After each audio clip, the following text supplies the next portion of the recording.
I'm Mark DiCarlo. This is my co-host from greenhousevideos.com, green expert Allegra Ramos. Hello. Hello. Beautiful day. It is. I thought it'd be a good day. We could walk around this neighborhood and see what some of my neighbors are doing to help turn our city into a functioning community forest. After all, just because 2/3 of the city is paved over doesn't mean we can't still enjoy the natural environment if we treat it right.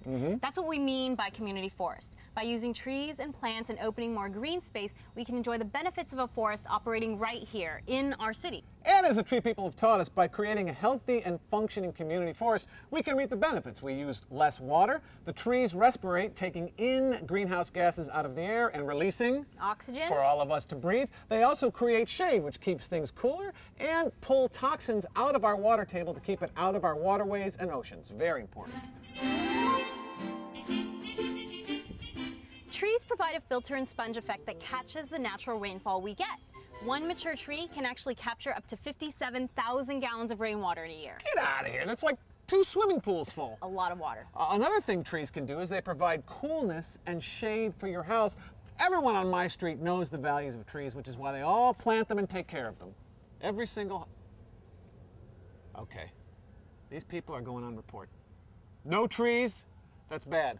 And you know what, to be honest, the ambrosia they bring to the potlucks. Okay, now see this house here? This is a really easy problem to fix. The way the rain gutters are positioned, the water just runs straight out into the street and out into the ocean, wasting water. Wasted. Put on this rain gutter extender, and you can divert the water into the flower beds. Perfect. That way you take all the water that comes down the spout and use it to feed the plants. Great idea. So this goes there, like that. I will divert that into there. Look at that. Cosmetically beautiful and wet where it should be. Carlo, get out of my yard. I'm doing you a favor! They love me here. You want to know another great water saving strategy? Yes, I would love to. Native plants. You know, roses are gorgeous, but they're not really meant for our climate. And the average American actually uses 58% of their water use outside of the house, on your lawn and plants and flowers. And lawns are the largest agricultural product in the U.S. I know, you hate lawns. You told me that before. All right, well, if you don't like roses, what are a good plant to replace them with? Sages, penstemon, mallows. There's lots of beautiful native plants that flower. Penstemons and mallows? That sounds like something Dr. Seuss would plant. I'll write it down for you. All right, you know what? I'm with you. Out with the roses, in with the penstemons and mallows. Okay, wait, your house is at the end of the block. Yeah. That's right. This is Mrs. Kavanaugh's house. These are all her roses, and you know what? Quite frankly, she's won enough awards for that. Enough with the roses, Mrs. Kavanaugh. Let's see if you can win an award for a mallow. That would impress me. Okay, I'm gonna leave you. Oh, okay, baby. Leave when all the fun starts. What is the Carlo boy doing in my yard? Get out of here. I'm planting some mallows. Mallows also make great s'mores.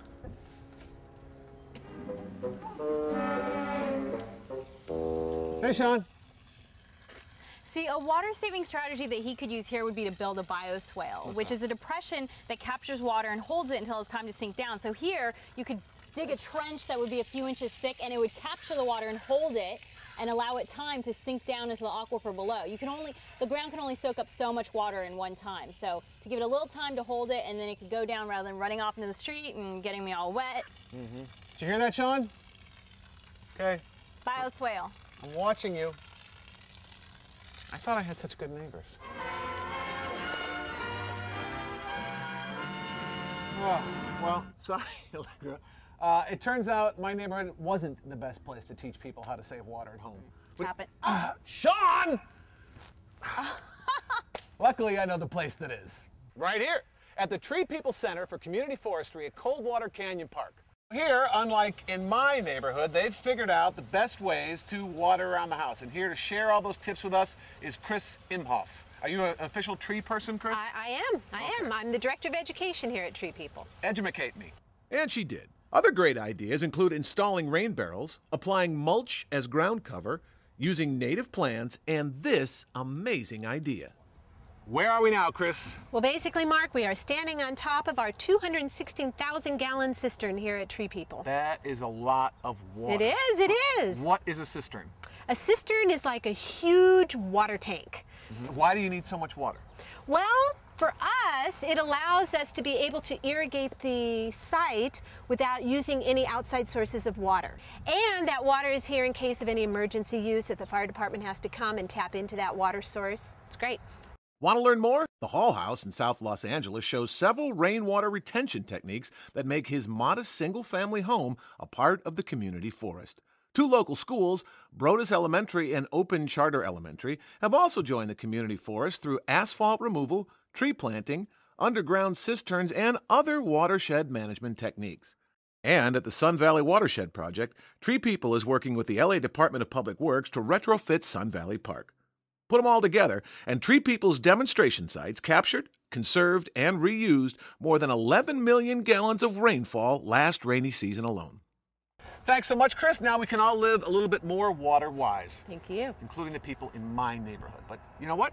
They'll watch this, they'll be a little smarter next time. Great. All right. Can we go cistern diving? Let's do it.